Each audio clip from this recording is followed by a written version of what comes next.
vidéo qui fâche, hein. On se retrouve donc tous pour une toute nouvelle vidéo. Donc comme vous l'avez remarqué, je suis de retour sur YouTube pour les 2 semaines qui me restent, histoire de rattraper ce que je n'ai pas fait en janvier, puisque le mois de janvier n'a pas été une année très active pour moi. Donc ce qui veut dire que je vais enregistrer quelques vidéos, histoire de rattraper tout ça. Donc n'attendons plus, on attaque directement le sujet de la vidéo. Comme vous l'avez vu dans le titre, je vais vous parler du rachat de la Fox par Disney. Ça fait maintenant 1 an et je vais vous parler de ça aujourd'hui. Je sais que ça fait longtemps et j'ai donné mon avis, mon ressenti sur ce sujet. Alors je sais que vous le savez déjà, on va faire le tour de ce que Disney possède déjà. Ils ont racheté Pixar en 2008, Marvel en 2009, Star Wars en 2012. En 2017, ils ont décidé de racheter la Fox et donc ça a été officialisé il y a 1 an, en 2019, c'est-à-dire pour seulement 72 milliards de dollars. C'est énorme. Mais on va pas se retarder sur certains studios, vu qu'on sait déjà les conséquences qu'ils ont subies par Disney. On va surtout principalement parler de la Fox parce que récemment, le grand célèbre studio 20th Century Fox a changé de nom. Ça ne s'appellera plus Century Fox, ça sera 20th Century Studio. Et cela a créé quelques bouillonnements chez les anti-Disney. Du coup, pourquoi est-ce que Disney a pris une telle décision comme ça? Eh bah, tout simplement parce que c'est la cause de la chaîne Fox News qui se rapproche un peu plus du politique, du républicanisme. Et du coup, Disney se sont dit non, on fait pas partie de ces gens, on est indépendant. Et du coup, c'est comme ça que ça leur est venu une idée de changer de nom comme ça. Qu'est-ce que j'en pense de tout ça? Je trouve que Disney est devenu aujourd'hui un problème pour l'industrie du cinéma. Parce que pourquoi est-ce que Disney a une décision de racheter la Fox?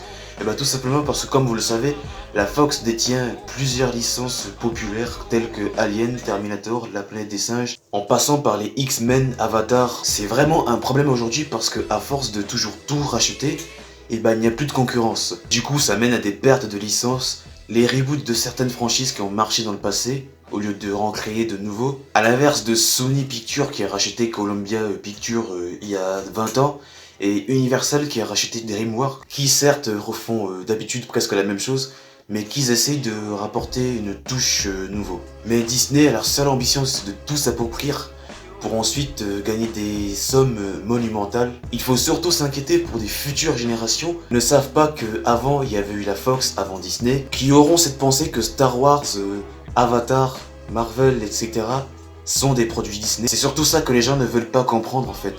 Eux ils disent comme quoi ouais ils changent de nom, on s'en fout. Non, c'est pas qu'un simple nom. En fait tu enlèves la partie, tu enlèves l'histoire derrière ce studio de cinéma, derrière ce studio qui a vraiment marqué le monde du cinéma. Donc je suis désolé mais il ne s'agit pas seulement qu'un changement de nom. Je parle surtout des générations non signifiantes qui par exemple vont voir un film au cinéma, qui ne vont pas s'attendre que ça soit un film réalisé par tel réalisateur, qui s'en foutent de savoir si c'est un film Paramount, si c'est un film Sony, si c'est un film Universal, Warner.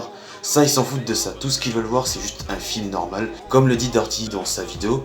Donc eux ils n'auront pas ce souvenir que avant Disney il y a eu ceci, avant Disney il y aurait cela. Et c'est ça qui aggrave les choses. Jusqu'à même se demander si le mot cinéma va aussi disparaître, et qu'à la place de ça on pensera Disney. Honnêtement ça fait vraiment peur pour l'univers du cinéma, de ce qu'il reste. Ça promet pas un avenir très prometteur si ça continue comme ça. Alors oui bien sûr il y aura des films, il y aura des studios qui feront des films indépendants, qui feront des films originaux. Ces genres de films là on n'entendra pas parler.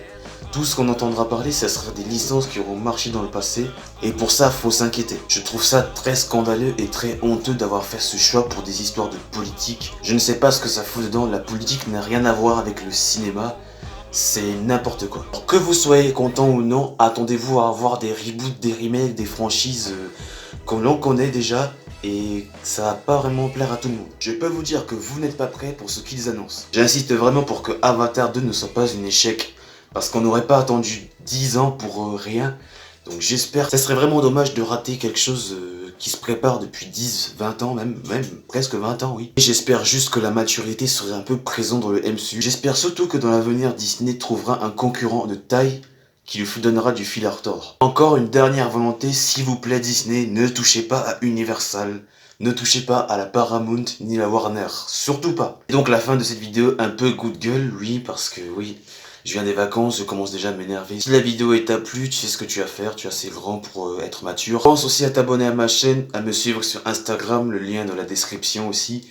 Sur ce, il me reste plus qu'à vous dire que c'était votre Maxi Kev, et à très vite pour un tout nouveau rendez-vous. Et surtout n'oubliez pas, que l'avenir du cinéma est entre vos mains.